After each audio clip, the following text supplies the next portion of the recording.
Hi, it's Dwyer, gamblersadvisory.com, dwyervip.com. Look us up in the sports section on Roku. We're there. Dwyer Boxing and Sports News. Remember, the opinion you should follow should be your own. Just consider this video to be a second opinion from a complete stranger online. Well, let's talk about a couple of things. First, boxing at its best, and then boxing at its most hypocritical. First, boxing at its best. This weekend, this Sunday in Oxnard, California, one of boxing's best trainers, Robert Garcia, through his Robert Garcia Boxing Academy, will be holding a charity event to gather together financial support for a young child who's suffering from leukemia. Now, for those of you interested in making a donation or in attending the event or simply looking for more info on it, I encourage you to call the Robert Garcia Boxing Academy. The number is 805-487-7505. Again, that's 805-487-7505. Let me also point out that to get the word out about other sports-related charity fundraisers, you can always reach me and I'll try to publicize it here online.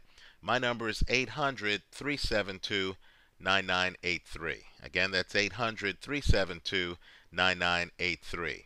Whatever you hear about the sport of boxing, just understand that boxing does have a compassionate side. Now let's talk about really boxing at its most hypocritical. Right? You may recall that Floyd Mayweather at one point was actually sued by Manny Pacquiao because Pacquiao was alleging Floyd had hinted or suggested that Manny Pacquiao had used performance-enhancing drugs. Right? That lawsuit was ultimately settled. But understand Floyd in other interviews did question the training regimen of fighters who use trainer Alex Ariza. Right? In particular, he raised questions about Amir Khan, for example. Right? Because Khan also, like Manny Pacquiao, had used the services of Alex Ariza. Right? Well, now, there's a photo that was posted on a Floyd Mayweather online account of Floyd actually stretching under the guidance of Alex Ariza. Right? You know, you can't have it both ways. You can't criticize others who are under the tutelage of Alex Ariza, and then when Alex Ariza is available, use him yourself. Right? Which one is it? Is Alex Ariza, as Freddie Roach said, shady? Or is Alex Ariza someone you're going to use while at the same time talking about drug testing and the need for it in the sport of boxing? Right? So, consider this a red flag thrown on Floyd Mayweather. I think it's patently ridiculous that Mayweather is using the services of Alex Ariza while at the same time or in the past having criticized Alex Ariza clients. Right? I hope the boxing press, the group that goes to weigh-ins, interviews boxers, walks up to fighters at events and asks them questions. I hope those of you who are close enough to Floyd Mayweather to actually ask him questions about the sport, ask him to explain himself here on exactly what he's doing. I know Floyd's a big-time businessman. I understand he's a major networker who hobnobs with people like Mark Cuban and Warren Buffett. Right? I also do understand there is the school of thought, I myself belong to it, where you give people second and third chances and you throw lifelines to people who've had past problems. Right? But again, either you're a spokesman for drug testing in the sport, right? Or you're not, right? I can't be hanging out, right? Put it this way: I can't be accusing former clients of Alex Ariza of doing things that seem to unnaturally enhance their physique. And then at the same time, in preparation for a big fight against, ironically, a former Alex Ariza client, then hire Alex Ariza myself, right? So I do hope that boxing fans keep an eye on that development, right? Floyd, at a minimum, should explain himself. I'm not suggesting here, and my comments shouldn't be construed as suggesting that, you know, anyone has juiced, right? Or that anyone is juicing. But all I'm saying is you can't, you know, make statements that suggest that something's a little bit off, right, with Alex Ariza clients and then hire Alex Ariza, right? Let me also say, too, for those of you who are in a room with Alex Ariza, I'd be curious to get his views on the reasons why he was let go by Freddie Roach and Robert Garcia, right? We really haven't gotten a full explanation as to what happened, as to why he was let go by Robert Garcia, right? We got a lot of lines from Robert Garcia that, Alex Ariza is the best at what he does or is very good at what he does, right? Let's get an explanation on exactly what it is that Alex Ariza does and why any trainer, if he believes that Alex is among the best at what he does, would nonetheless sever that relationship, right? Let's get some hard-hitting, straightforward, revealing journalism here. Let's talk about another subject. Right now, longtime subscribers here know that I've long wanted to see a film of Saul Alvarez's fights against Miguel Vasquez, because I personally have always wondered how Miguel Vasquez could lose to Canelo. Right? Well, now there's a new development, and it's interesting. And keep in mind, let's get the context. In Miguel Vasquez's first fight as a professional fighter, and I'm talking about the lightweight champion, he lost to a then unbeaten, more seasoned Saul Alvarez. I believe Alvarez was something like 2-0 or something at the time. Right? I've never seen the full film of that fight. Well, now, of course, we actually have comments from Miguel Vasquez, who feels that he was robbed in that first fight. Now, the comments are interesting because they imply that Vasquez doesn't believe he was robbed in the second fight. Right? Let me just say, if Saul Alvarez beat Miguel Vasquez in any fight, I would consider that a major accomplishment for Saul Alvarez. So let me congratulate Canelo on beating Vasquez in the rematch. That says a lot about Canelo. A lot. Right? Vasquez believes that he came in at the wrong weight for the rematch. Right? If you look at the weights of the two fights, they're far apart. But Vasquez firmly believes that he beat Canelo the first time around. Right? Let me just add this too. Right? As you look at the Canelo record, right? If you're a skeptic like I am, I believe you need to focus on two fights, and they were televised. We've talked about them in the past. The Canelo-Austin Trout fight, I personally thought, even though I thought Canelo did much better than I expected, and I said so in the post-fight video, much better than I expected, I still thought Austin Trout won that fight. Then, of course, we have the Canelo-Erislandy Lara fight, officially a split decision. I would encourage fight fans, especially now that the fight hype has died down, now that the expectations game has dissipated somewhat, to revisit that fight and to rescore that fight. Right? We know Canelo lost to Floyd Mayweather, although curiously a judge there had that fight a draw.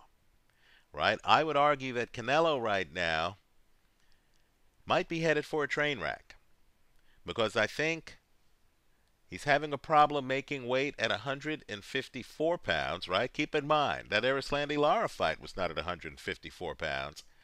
And I think the water will be too deep for him at 160 pounds. Right now, I know I sound like a hater. Fair enough. Right? But understand, the time to profit off of a fighter you feel is headed for a cliff is before he gets there. Right? I'm just saying Canelo has fought some guys who firmly believe that they beat him. Right? Lara, Miguel Vasquez. Right? And now we're at the part of his career where he's fighting physically bigger guys with big punches. Who's Canelo going to take out at 160? Right? I'm a skeptic of Peter Quillin, as many people here online know.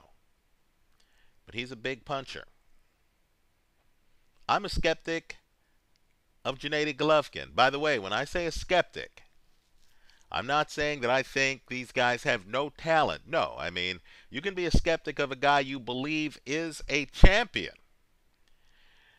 But, of course, you could also believe, as I do, in reference to Quillin, unbeaten fighter, and Gennady Golovkin, unbeaten fighter, right? I mean, I'm not picking on guys with a lot of losses. I'm picking on unbeaten fighters, right?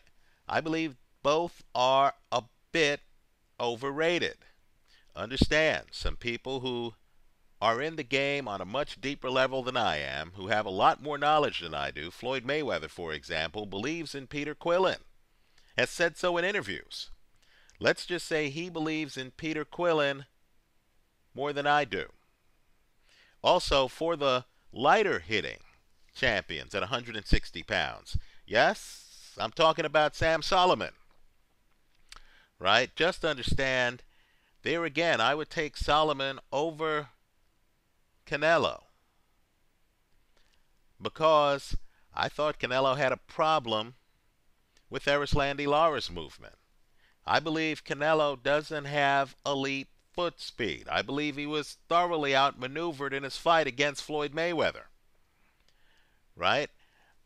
I don't see how Canelo keeps up with the footwork of 40-year-old Sam Solomon. Right? I do expect Solomon to beat Jermaine Taylor. Right? And that's regardless of the criminal investigation against Jermaine Taylor, which I believe also is going to further hurt Taylor's chances. Right? So, put me among those who is a bit of a skeptic of Saul Alvarez. Let me name a matchup that would be intriguing. And that's the matchup against Miguel Cotto. Right? Keep in mind, Cotto himself has just arrived at 160. Right? He didn't have a history at 160 before he took out Sergio Martinez. Right? But understand, one of the secrets to Cotto, especially now that Cotto is with Freddie Roach, is that Cotto has above average legs. He moves around the ring. Also, what I want you to do is to Google Floyd Mayweather's comments after the Marcus Maidana fight. I personally feel that Mayweather thought that fight was an easy fight. I thought Mayweather certainly dominated the last two-thirds of that fight. But it's interesting because in one of the interviews, people were asking Mayweather whether this was one of his tougher matches. And Mayweather, and keep in mind, Mayweather has a belt at 154 pounds. Mayweather in the interview actually says that his first fight against Marcus Maidana was not as tough as his fight against Miguel Cotto. right? So I think a Canelo-Cotto fight would be interesting. Understand, both guys have spectacular left hooks, right? Both guys are devastating with that left hand. But I would argue that Cotto is much better in terms of his foot speed. And Cotto is much more surgical with his left hand. And I would further argue that Cotto is much better defensively than Saul Alvarez. Finally, I mentioned Miguel Vasquez. Let me mention another big-time fighter, right? Manny Pacquiao.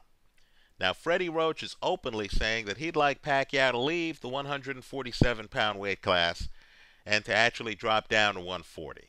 Now, first, let me talk about Pacquiao at 147, and let's remember he's a champion at 147. Just understand that whatever is being said in the public about this Pacquiao-Chris Algieri fight, whatever is being said, whatever promotional spin promoters are putting on this, right? Whatever prideful speeches the fighters are putting on it, just understand that the gamblers aren't buying it, right? Manny Pacquiao right now is a greater than 16-1 favorite to win that fight, right? He's a wider favorite over Chris Algieri than Floyd Mayweather is over a guy he's already beaten, Marcus Maidana.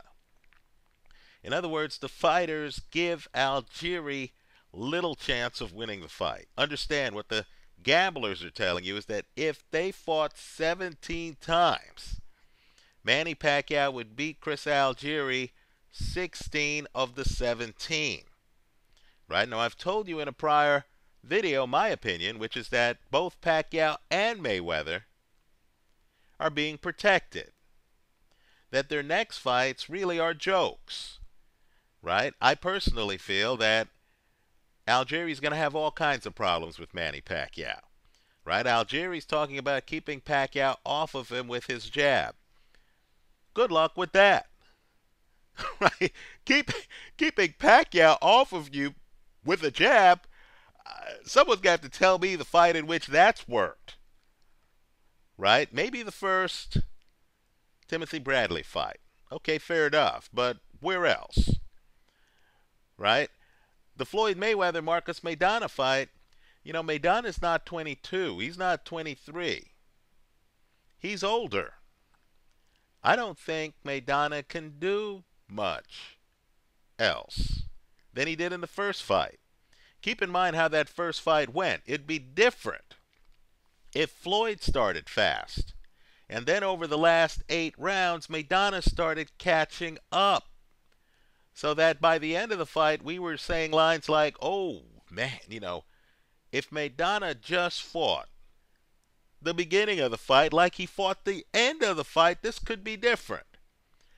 Right? But that first fight wasn't like the Brian Jennings, Mike Perez fight. It wasn't that kind of fight. It was different. It was a hyper-aggressive guy coming in, winging shots from all over the place, right? Some of the shots landing below the belt, against a marksman who weathered the storm and then was methodically landing big shots the rest of the bout. You know, the way I see the rematch is the only question I have on whether Floyd gets a KO is whether Floyd's hands hold up, because Lord knows they're going to be bouncing off Marcus Maidana's head. Right? So to me, both Manny and Floyd owe us big matches. Now, Freddie Roach is a smart guy, right? They're getting layups in their next matches. Now, Freddie Roach is a smart guy. Look around at 147. Right? Just look at the guys there. Look at the above-average foot speed. Let's say you're advising Manny Pacquiao. Right? Let's say Floyd's not going to fight Pacquiao for a host of reasons. Right? They were ready to fight before. Floyd wanted drug testing. That fell apart. There's bad blood there. Floyd has a relationship with Manny's promoter, Bob Arum, that isn't on the friendliest of terms. Okay, so let's say Floyd's out of the picture. Let's say you're Manny Pacquiao. Just look at 147. Sean Porter, above average foot speed. Kell Brook, above average foot speed. I would argue even Keith Thurman is better on his back foot than people realize. Right? Think about it. The matchups are bad for Manny Pacquiao, in my opinion, at 147 pounds. Right? Once you get away from Chris Algieri. Right? So, Freddie is talking about Manny at 140. But let's look at 140. Right now, 140 has slower footed guys. Right? I would say Lucas Matisse is slower footed. Right? You could do some damage. Understand by the time Manny Pacquiao drops back down to 140, I'm guessing Danny Garcia is up at 147 because Garcia's having problems today making weight at 140. Fair enough. Here's my concern for Manny Pacquiao. It's a guy I mentioned earlier, Miguel Vasquez, the champ at 135. I do not see Manny Pacquiao beating Miguel Vasquez. I don't. Right? There's another guy at 135 who's an eye-opener. Right? And that's, man, I can't believe I'm forgetting his name. Terrence Crawford. You know, Crawford is a technician on a level Manny Pacquiao is not. Forget the reputations. Right? Manny Pacquiao has done more in the sport than Terrence Crawford.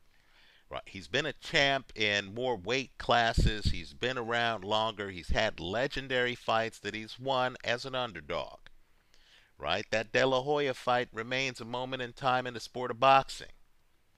I'm not saying that Manny Pacquiao hasn't done more in the sport than Terrence Crawford. I'm not saying that at all. But understand, Manny Pacquiao is more Roy Jones than he is Bernard Hopkins or James Toney. Right? He's gotten by more on athleticism than he has technique. Just understand that Terrence Crawford is on the other side of the spectrum. Crawford is a technician. You just saw him deconstruct a great puncher, Yorkis Gamboa. Guy with hand speed, an ambush fighter. Right? My point is simply this. Manny Pacquiao at 140, we have some intriguing fights. Right? Involving the guys at lightweight. Understand, both Crawford and Vasquez can move up to 140. Right? So, let's just say that I believe the torch is always being passed to a new generation. Don't be surprised if fighters with great reputations who have done a lot in the sport in their 20s and in their 30s suddenly run into big-time resistance. Right? There are a lot of sharks in the water. There are a lot of young lions in the jungle. Let me hear from you. Leave your comments for me here online. Visit us at gamblersadvisory.com. And if I'm overlooking big names out there, and keep in mind there are other big names at 140 chomping at the bit. Right? Ruslan Provodnikov, who I'm still wondering how he lost his title. Right? I would question the scorecards on his fight against Chris Algieri. But Ruslan Provodnikov now is openly willing to fight Manny Pacquiao. And the reason why that's scarier than most of the guys who want to fight Manny Pacquiao is because Provodnikov has sparred extensively with Manny Pacquiao. Right? This is a guy who's been in the ring with Manny Pacquiao, who isn't going to be surprised by Manny Pacquiao's hand speed because he's seen it. Right? So keep an eye on what's happening. Let's hope that Pacquiao and Mayweather step up their games after fighting their next opponents. Let me hear from you. Thanks for stopping by.